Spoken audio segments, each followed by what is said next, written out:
Hi, my name is Amanda Gist, and I work at the Children's Museum of Indianapolis, and I'm the Teachers Program Manager there. And this is my special guest, Declan. How are you today, Declan? Good. Good, wonderful. Today we're talking about pollinators, right? So things that help pollinate flowers so that they grow into the things we eat. So pollinators are insects, birds, even sometimes small mammals that go into plants to get what they want, like the nectar, and then get pollen all over them, right? And then go to the next plant and give the pollen to that plant, and that's how you help them reproduce, right? So we need pollinators in our world. And why do we need pollinators in our world, Declan? Because they can grow apples and strawberries. That's right. They help grow the food that we eat. So if plants and flowers didn't get pollinated, they wouldn't be able to produce the food that we eat. So how's that? Good? Okay. So when you think of a pollinator, Declan, what's the number one pollinator you think of? Bees. Bees, that's right. And what do bees make? Honey and pollen. Honey. And did you know that there is a little bit of pollen in the honey that you eat, maybe on top of your pancakes in the morning? Mm-hmm. Do you like honey on your pancakes? Yeah. Yeah, I do too. So did you know that you even eat pollen when you have honey? Pretty cool, huh? So Honey's inside. yeah, that's right. So these are the supplies we're going to need to be able to plant our seeds today. So we're going to need an egg carton. Now we need a biodegradable one. And a biodegradable means that it's made from natural things, and it can go into the ground and kind of crumble off, and it won't hurt the environment, right? So plastics and styrofoams, no, maybe not. Maybe not plastics and styrofoams. So don't use that. These are the best ones. So think of like papery type egg cartons, right?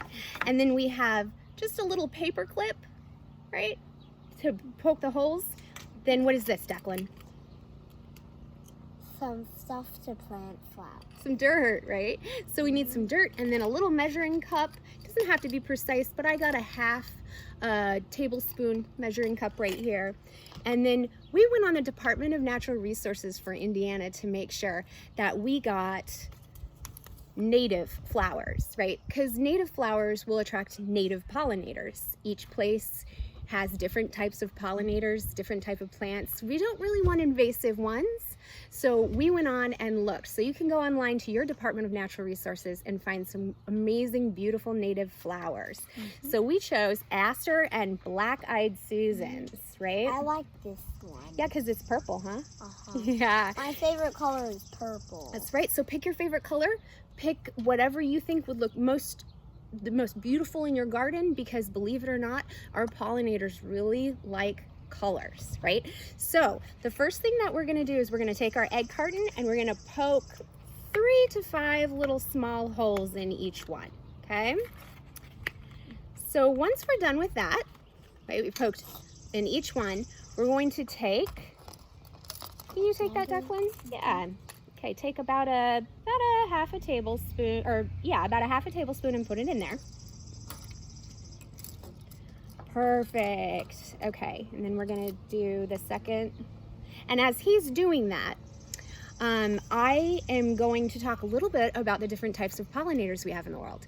So Declan mentioned that we have butterflies, we have bees, we have things you've probably seen in your backyard like hummingbirds, and even bats, because there are certain flowers that only bloom at night. And so when everything else is asleep, the bats come out and help pollinate those. So I encourage you to go online with your parents or your adults and talk about what different types of pollinators are out there. And are there any near you that are super interesting and special? So now that we've put the dirt in there, and again, it doesn't have to be precise, right? It can just make sure that we get about 2/3 of the way up, okay? Mm-hmm. Then we're gonna put our seeds in. You wanna help me put this, your favorite? Yeah. Okay. I'm gonna put my favorite ones in first. Okay, all right. So we're gonna just put our seeds out right there, and then put it deep down like this and kind of squish them a little bit in there. So put a couple of little seeds in each, depending on what kind of flower or plant you get. Maybe you could put a couple in one, or maybe just one if it's gonna grow kind of big, right? So then, once we've put them in there, we're gonna just kind of isn't dirt fun? We're gonna just kind of take it and cover those seeds up, right? We're just gonna kind of cover them up just a little bit. I like making holes in them first and then putting Yeah, that helps the roots breathe, right? So when we start to grow roots. So then, thank you, that's perfect. So then when we're done with this, we're going to take it and put it on like a cookie sheet or some kind of a plate. Put some water on it, not too much, right? Just enough to make it moist. And then we're gonna put it in a windowsill because we want it to be near water, sun, that's right, because the sun is gonna help it grow, right?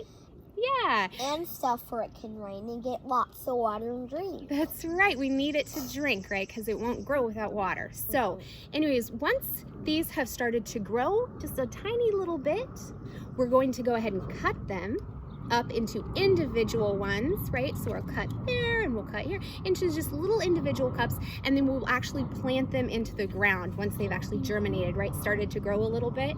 And then they'll grow into wonderful, beautiful plants, flowers that will draw in our pollinators, and it'll make our yards look pretty, but it'll also help the environment and help pollinator population grow, right? So what do you think about that? Do you want to go plant some flowers now? Oh. Okay, and just as an example, this is a coneflower, right? And these draw in beautiful butterflies. So eventually you'll get a flower like this in your garden, and then you can go out and observe all of the birds and flowers and bees that come. All right, thanks so much, and we'll see you at the Children's Museum of Indianapolis.